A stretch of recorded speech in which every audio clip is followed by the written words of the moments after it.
권사님 저도 궁금합니다. 네. 오늘 질문은 애청자 질문입니다.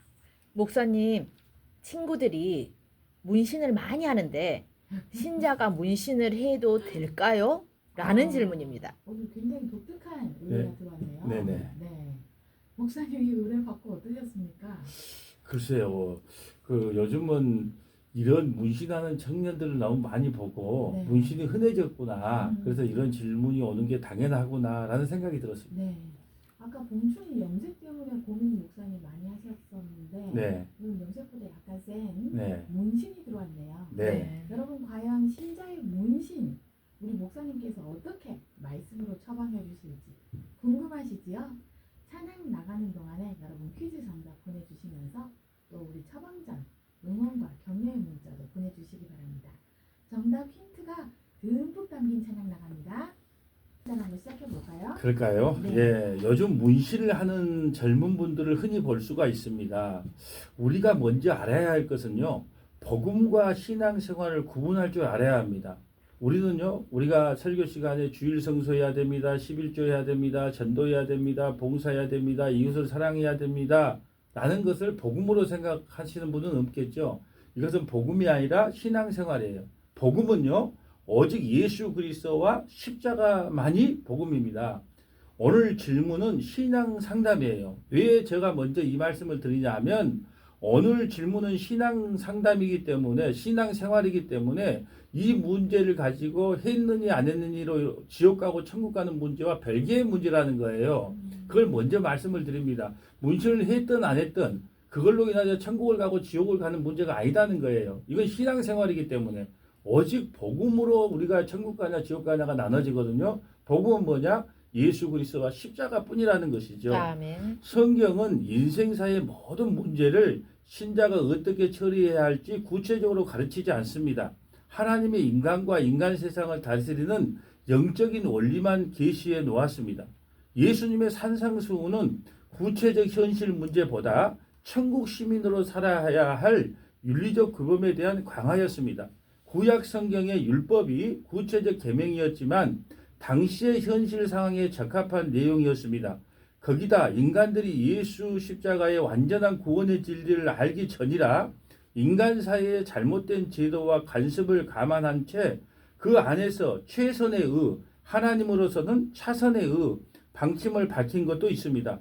결국 생활 방식과 사회 구조가 훨씬 복잡해진 현대인의 삶에 성경 계명들을 그대로 적용하기에는 턱없이 부족하고 또 여러모로 부적합합니다.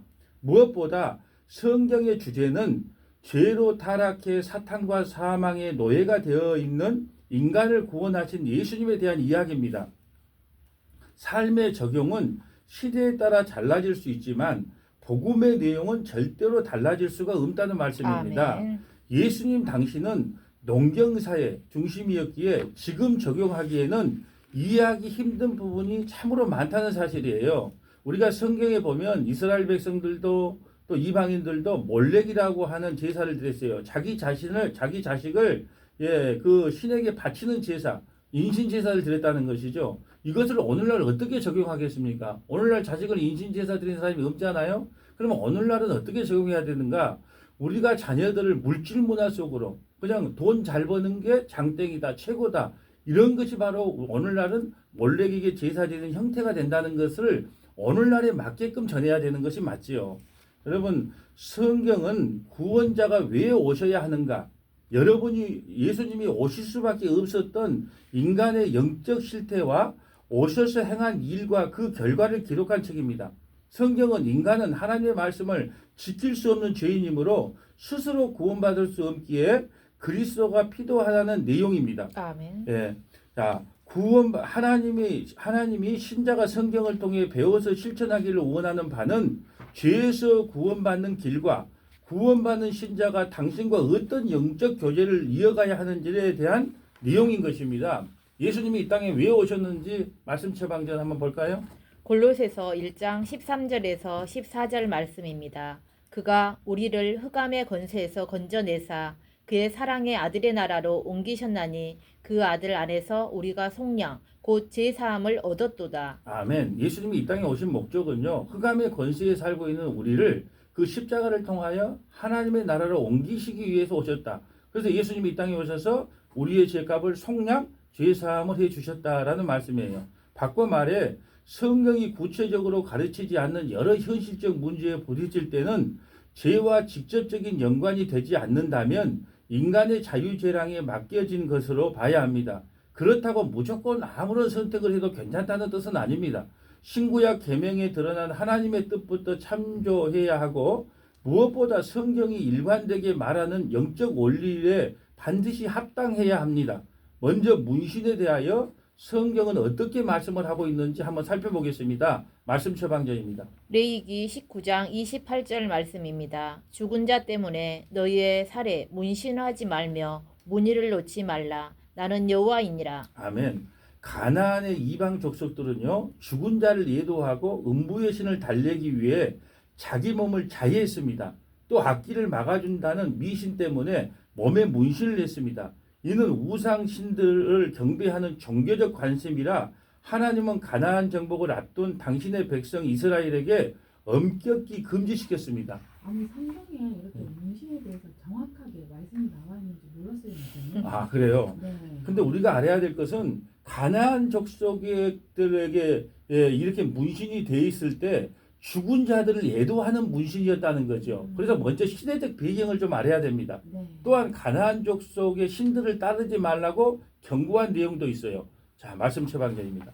신명기 13장 7절에서 9절 말씀입니다. 곧 내 사방을 둘러싸고 있는 민족 혹 내게서 가깝든지 내게서 멀든지 이 땅 이 끝에서 저 끝까지에 있는 민족의 신들을 우리가 가서 섬기자 할지라도 너는 그를 따르지 말며 듣지 말며 긍휼히 여기지 말며 애석히 여기지 말며 덮어 숨기지 말고 너는 용서 없이 그를 죽일 때에 내가 먼저 그에게 손을 대고 후에 무백성이 손을 대라. 아멘. 어떤 영화 속에 보면요, 귀신을 막기 위해 전신을 부적으로 문신한 장면을 보신 적이 있을 것입니다. 이런 마음으로 전신에 문신을 하는 것과 흉터를 가리기 위함이나 단순히 미용의 목적으로 하는 것에는 차이가 있는 것을 잊어서는 안 돼요. 그럼요. 우리 목사님 중에서도 눈썹이 없으신 분들 네. 아, 눈썹 문신 많이 하잖아요. 그리고 머리가 없는 분들도 머리에다가 요즘 머리 심는 문신을 하잖아요. 예. 그러니까 우리가 잘 알아야 돼요. 이 문신을 했어도 귀신을 막기 위해 전신을 부적으로 문신을 하는 그 마음과 또 흉터를 가리기 위함이나 단순히 미용의 목적으로 하는 것은 차이가 있다는 것을 알아야 된다는 것이에요. 예. 오늘날에도 사람에 따라 사탄을 숭배하거나 악기를 막는 주술적 의미로 문신을 합니다. 쟁들이 단합을 도모하고 자기 그룹을 과시하려고 문신을 합니다. 록밴드 같은 아티스트들도 자신들의 특성을 드러내려 합니다. 자기 평소의 신념, 과거에 대한 기념, 인생 목표의 상징, 간단한 금원 등을 새기기도 합니다. 물론 순전히 멋부리려고 문신하는 경우도 있습니다.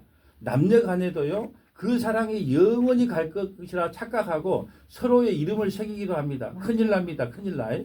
목사님 제가 뭐 이렇게 들었던 내용인데 굉장히 유명한 헐리우드 배우 두 사람이 예. 영원한 사랑을 약속하면서 문신을 했는데 예. 이혼했대요. 그러니까 함부로 그럼 문신 어떡하나. 예, 사랑은 영원히 가기가 힘든 것입니다. 그러니까 남녀 간의 그 사랑이 영원히 갈 것처럼 착각하고 서로의 이름을 새기기도 하는데 조심해야 합니다. 나아가 문신을 한 우상 숭배자나 갱들을 전도하려고 그들 속에 직접 들어가 생활하는 전도자들은 그들과 동질할 이유로 일부러 문신을 하는 경우도 있습니다. 와. 예, 갱들을 구원하기 위하여 일부러 들어가서 문신을 하는 경우도 있어요. 미국 같은 경우 문신이 어떤 죄의식도 없이 일반화되다시피 했기 때문에 문신한 청년들이 거부감이 없이 교회에 나오게 하려고 자기도 문신하는 목회자들은 많아요. 깽이나 우상 숭배했던 자기 과거 잘못을 회개하고 예수를 믿어 목회자가 되면 문신을 지닌 채 목회할 수밖에 없습니다. 그런데요, 일본은요, 문신 문화를 거부하고 싫어해서 문신을 심하게 하고 대중탕 입장을 하는 것을 거부하기도 합니다.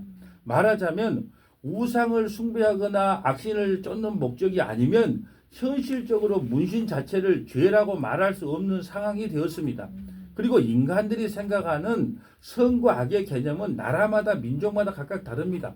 안 죽은 의사 한번 생각해 볼까요? 우리나라에서 볼 때는 의인이지만 일본의 입장에서 볼 때는 아니잖아요.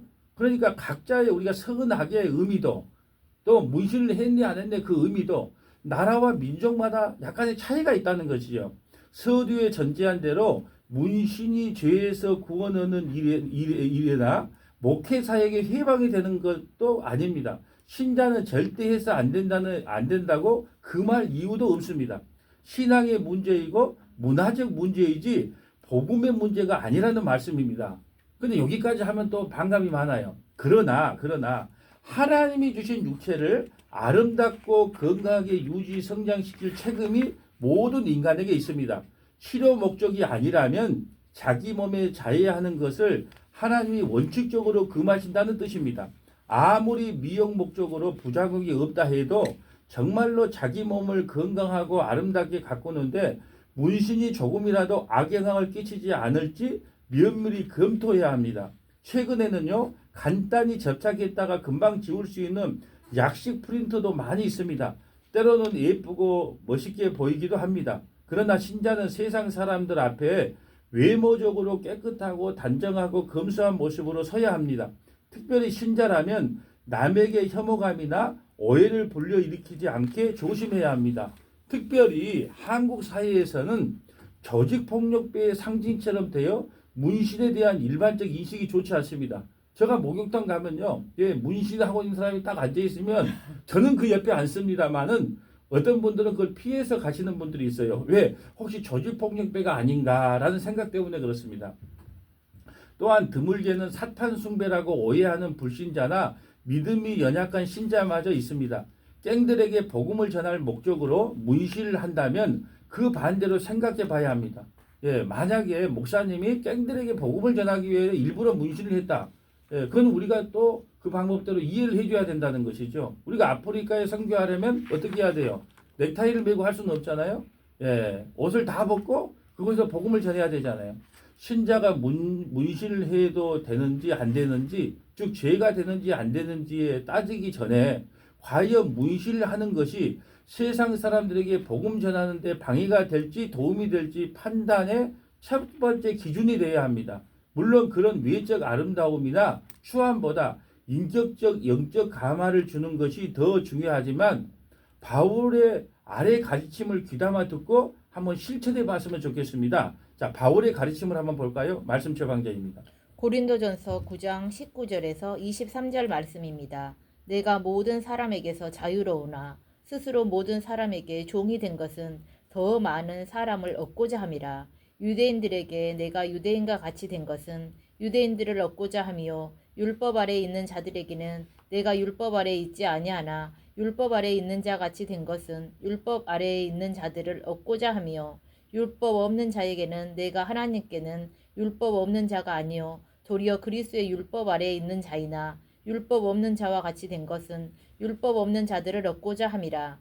약한 자들에게 내가 약한 자와 같이 된 것은 약한 자들을 얻고자 함이요 내가 여러 사람에게 여러 모습이 된 것은 아무쪼록 몇 사람이라도 구원하고자 함이니 내가 복음을 위하여 모든 것을 행함은 복음에 참여하고자 함이라. 아멘. 사도 바울의 목적은 오직 복음이었어요. 그래서 약한 자에게 내가 약한 자와 같이 된 것은 약한 자들을 얻고자 하며 내가 문신을 위해서 깽들에게 복음을 전한다면 내가 그렇게 하겠다는 거예요. 그렇지만 그 모습을 보고 시험에 든다 그러면 나는 하지 않겠다는 겁니다. 내가 여러 사람에게 여러 모습이 된 것은 아무쪼록 몇 사람이라도 구원하고자 함이니 중요한 것은요. 복음을 전하는 것이 목적이 되어야 된다는 것이에요. 또한 나의 모습으로 형제가 실족하지 않을까 늘 생각해야 된다는 것입니다. 말씀 처방전입니다. 고린도전서 8장 9절에서 13절 말씀입니다. 그런즉 너희의 자유가 믿음이 약한 자들에게 걸려 넘어지게 하는 것이 되지 않도록 조심하라. 지식 있는 내가 우상의 집에 앉아 먹는 것을 누구든지 보면 그 믿음이 약한 자들의 양심이 담력을 얻어 우상의 제물을 먹게 되지 않겠느냐. 아멘. 여러분 믿음이 있는 사람은요. 제사 음식을 먹든지 귀신에게 바쳐진 음식을 먹든지 별 의미가 안 돼요. 근데 결론은 믿음이 연약한 자가 있다는 것이에요. 문신을 하든지 말든지 그게 어째서 하는 믿음이 있는 사람이 있는가 하면 그것 때문에 상처받고 시험당한 성도가 있을 수 있다는 것이죠. 자, 11절. 그러면 내 지식으로 그 믿음이 약한 자가 멸망하나니 그는 그리스도께서 위하여 죽으신 형제라. 이같이 너희가 형제에게 죄를 지어 그 약한 양심을 상하게 하는 것이 곧 그리스도에게 죄를 짓는 것이니라. 그러므로 만일 음식이 내 형제를 실족하게 한다면 나는 영원히 고기를 먹지 아니하여 내 형제를 실족하지 않게 하리라. 아멘. 만약에 문신한 것 때문에 누군가가 실족한다면 난 문신하지 않겠다. 그렇지만 내가 복음을 전하기 위해서 또 문신을 해서 한 사람이라도 구원할 수 있다면 나는 그 길을 선택하겠다고 하는 것이 사도 바울의 고백이에요. 그러면 모든 초점은 복음에 있다는 것이죠. 당시 가나안 사회는 문신이나 우상숭배나 주술적 목적이었습니다. 주변의 이집트나 후대의 중세 유럽, 근세 일본까지도 문신은 악기를 쫓기 위한 종교적 의식이었습니다. 교회사적으로도 787년 아키야 공회에서 하드리아누스 황제의 주도로 문신이 금지되었습니다. 자기 몸을 우상화하는 시대적인 배경이나 지나치게 다른 사람을 신경 쓰는 외모 지상주의와 관련한 욕구와 관련이 있다고 봅니다. 그리스도인이 생각해야 할 가장 중요한 점은 하나님은 외모를 보지 않으시고 중심을 보시는 분이시며 우리는 존귀하신 하나님의 형상을 따라 지음받은 자들이자 예수님이 자기의 생명과 맞바꾼 자들이라는 것을 잊어서는 안 된다는 것이에요. 여러분, 문신이 죄다 아니다, 해도 된다 안 된다 이런 다툼보다 무엇이 복음을 전하는데 덕이 되는지를 먼저 살펴보는 것이 가장 중요하다는 것입니다. 이미 하신 신자는 그것 때문에 마음의 짐을 지지 마시고 예수님 믿는 믿음으로 살아가기를 소망합니다. 아멘. 왜냐하면 그리스도 예수 안에 있으면 이미 우리는 새로운 피조물이기 때문에 그렇습니다. 말씀 처방전입니다. 고린도후서 5장 17절 말씀입니다. 그런즉 누구든지 그리스도 안에 있으면 새로운 피조물이라. 이전 것은 지나갔으니 보라 새 것이 되었도다. 아멘. 또한 아직 할까 말까 고민하는 신자는 무엇이 복음을 전하는데 유익할까 한 번 더 기도하고 고민해 보시고 나서 결정했으면 좋겠습니다. 예, 다음 주에는요, 욥기를 통해 인간에게 왜 고난이 찾아오는지 질문에 대한 답변으로 진행하려고 합니다. 예, 감사합니다. 네, 여러분 오늘 문신에